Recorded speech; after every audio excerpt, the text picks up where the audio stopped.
For today's video, I wanted to do a big sis advice chit chat. I've talked about this topic previously on my channel when I used to film a lot more big sis advice videos, and I've just been thinking about it a lot lately. I've been getting recommended videos about this topic. I've been working through some of my past stuff. Things come up from time to time, and I felt really compelled to talk about this. Hopefully, if you're in a situation like this and you need to hear this and feel comforted and feel like you're not alone, then I hope that this will serve that purpose for you. So today I'm going to be talking about the topic of toxic relationships, and I feel like toxic has become kind of a buzzword recently. People call everything toxic, they call people toxic, they call every bad thing toxic, and I am by no means like a doctor or a medical professional, obviously, and so my interpretation of this particular relationship that I'm going to be talking about in this video is that it was toxic. I'm not trying to be someone who further contributes to the overuse of that word, but I truly do believe I was in a toxic relationship. I also just want to include a quick content warning. So if you are sensitive to the topics of kind of volatile relationships, I maybe wouldn't watch this video. Any kind of emotional abuse, etc., etc. I just want to give like a fair disclaimer. This relationship took place several years ago. I wasn't great at being single back in the day. You know, before I think I talked about this in a past video, before I took the like year of my life to be single and just like truly dedicate that time towards myself, I definitely had just come out of another string of probably unhealthy toxic relationships. That was just sort of my history up until this point. And so when I met this guy, I actually wasn't into him at all. I wasn't really into him. I found him quite annoying and off-putting, and I know that that happens sometimes. Like, you can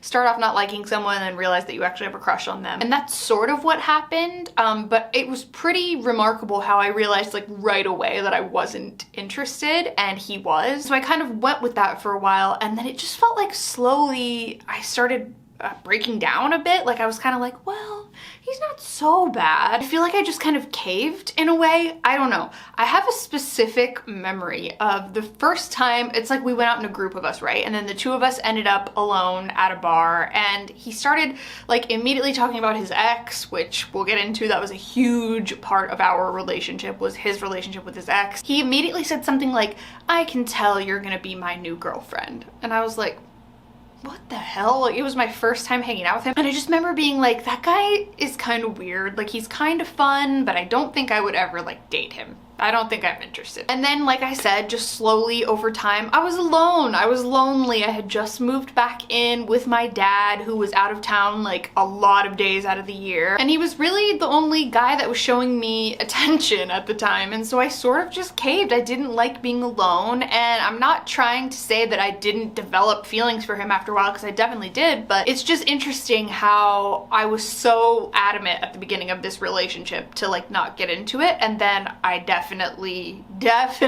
caved. The thing that I found interesting at the beginning of when we started actually dating was something that I've learned since that relationship, and that's called love bombing. And that can technically be a warning sign of early toxicity in a relationship, if you will. Love bombing someone is basically like instantly from the time you meet, just absolutely like pouring love and affection and all of these like really intense emotions and words and feelings onto someone before you even really know them that well. And so it would be like him telling me that he was falling in love with me like really soon after we started dating. And mind you, he had only been out of a relationship for like weeks at this point. Like, he had had a long-term relationship before me, and it's like, of course I know now in retrospect, like, this was a terrible idea.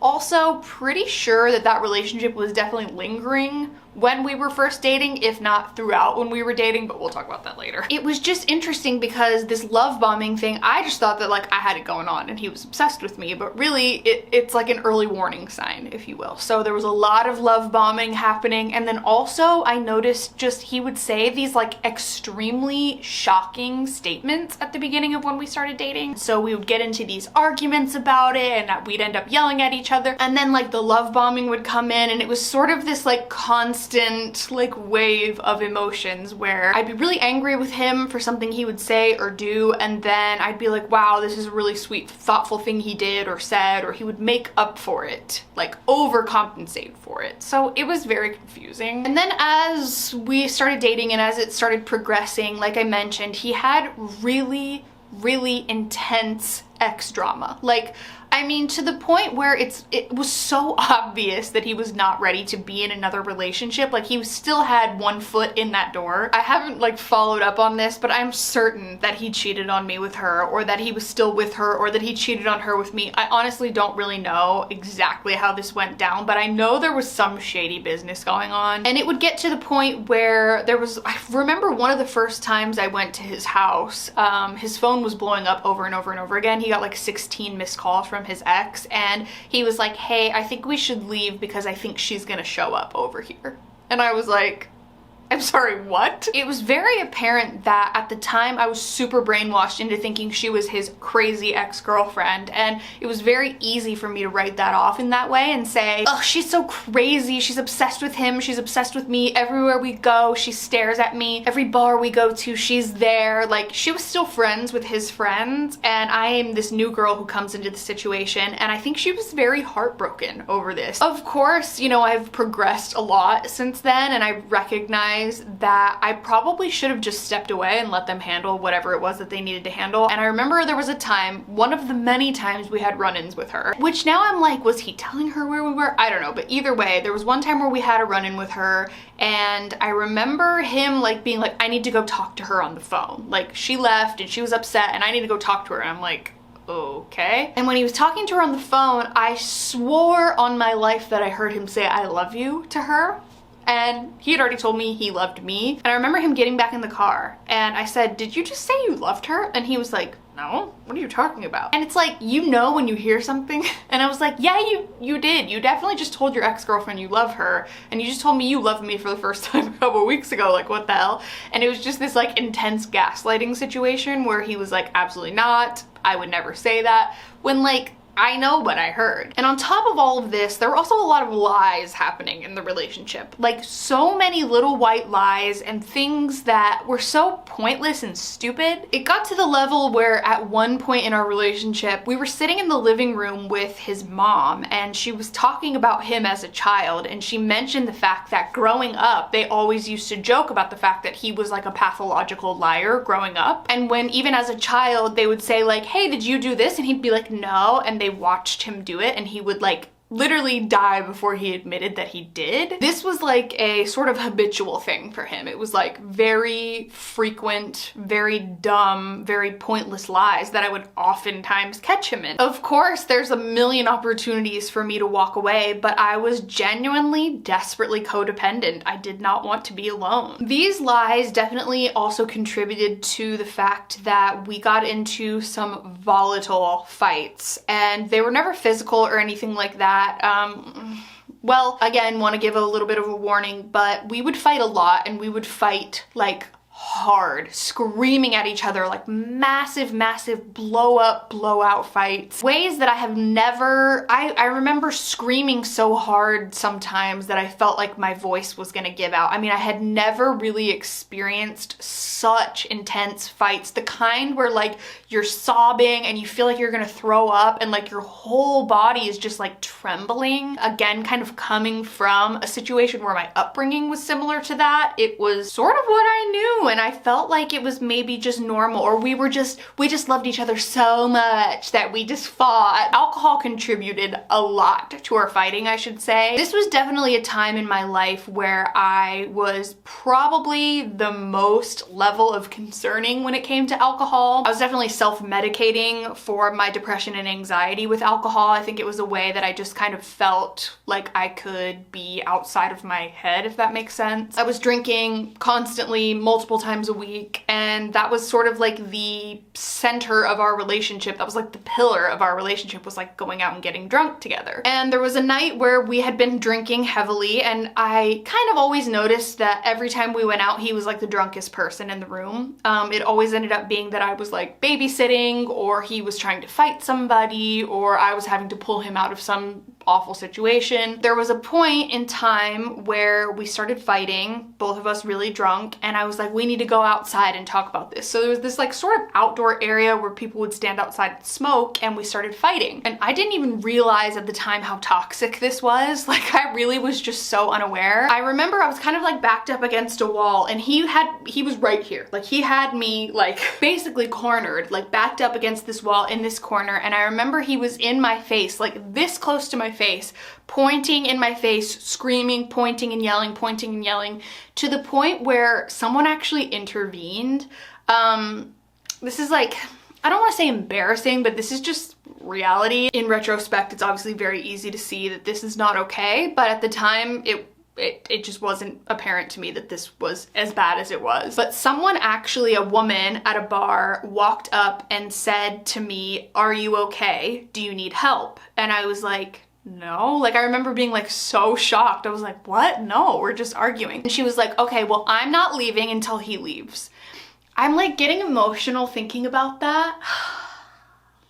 This angel woman, don't know who she is, never saw her again, but she was like, I'm not leaving until he leaves. I'm standing right here. You can go. And she was trying to protect me. And she was like, this is not okay. I've been watching you and I have to intervene. Like, I will call the police, yada, yada. I was pleading with this woman. I was like, no, you don't understand. Like, we're just arguing. We're just loud. This is what we do, blah, blah, blah. And it's so embarrassing to think about the fact that other people noticed and saw this happening, because I think in my mind I thought that like it was just normal, or that nobody really knew how bad it was. I didn't even really know how bad it was at the time, and that was a huge eye-opening moment for me, because at the time I thought she was being so dramatic. Like, I was just like, no, like I swear I'm okay. I swear I'm okay. We're just fighting. And then eventually I convinced her after a few minutes to just go, and it was something we never even talked about again, because it was just so normal for us. Like, our level of normal fighting was enough to concern fellow bar patrons and threaten to call the police. And it's just, that's really bad. So a lot of you are probably sitting there being like, well, why wouldn't you just leave? I feel like that's a comment that you get a lot, and I'm not gonna like diagnose my relationship as emotionally abusive, but I do feel that I went through emotional abuse. But it's so easy as an outsider looking into a situation to be like, this is unhealthy, this is extremely toxic, and this is borderline abusive, and you need to leave. Like, you two should not be together. You are the worst version of yourselves when you're with each other, and you bring out the absolute worse in each other, so maybe you should just go your separate ways. Well, I was convinced otherwise. I mean, keep in mind, like, within a couple weeks of us dating, he told me he wanted to marry me. Like, this was something that he used to ask me to say my name with his last name. Like, just weird. So I was sort of like under this fairy tale fantasy thing where I thought that this was like the person that I wanted to be with, and even like my best friend at the time was like, I don't think you like him as much as you think you do. And I was like, what are you talking about? You're crazy. And it was months, if not years,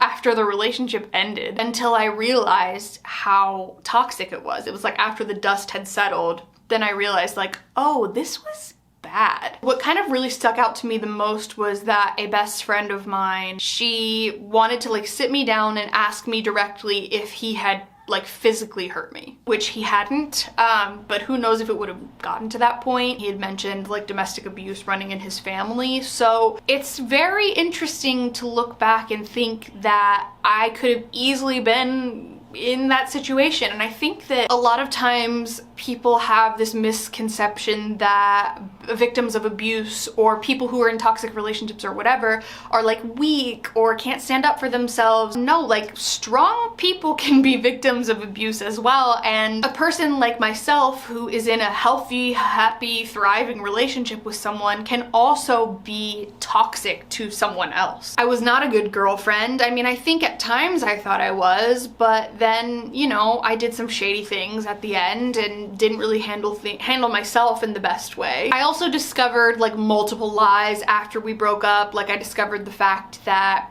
people had been at my house when I wasn't there. There was a lot of drug use that I wasn't aware of, that, you know, past co-workers of ours we worked together had told me about. And they were like, oh, I wasn't supposed to tell you that, but it was like, he was doing coke throughout your entire relationship. It's like, oh, okay. And that was the big thing at work, was like, don't tell Carrie, everyone hide it from Carrie. He lied about where he went to college. I also found out after the fact, years after the fact, I was actually sitting there one day and something came on about being able to search people's mugshots. And I was like, I want to search people's mugshots. And I don't really know many people who have been arrested. So I was like, oh, my ex got a DUI. So I like looked him up and I actually found his public record that showed that he got a DUI while we were together and he never told me. He somehow hid it from me. I never found out about the DUI he got while we were together until after we had been broken up for years. Like, just very bizarre. So I just wanted to make this video to hopefully pass along this information and either share my story with you or to give you a set of warning signs to avoid if you are in a relationship that's similar to this, or if you're just entering a relationship and you maybe want to avoid this, like avoid some of these red flags. If you are in a situation of abuse, I will link some resources for you down below. It is of the utmost priority that you get to safety, do whatever it is that you have to do to get there.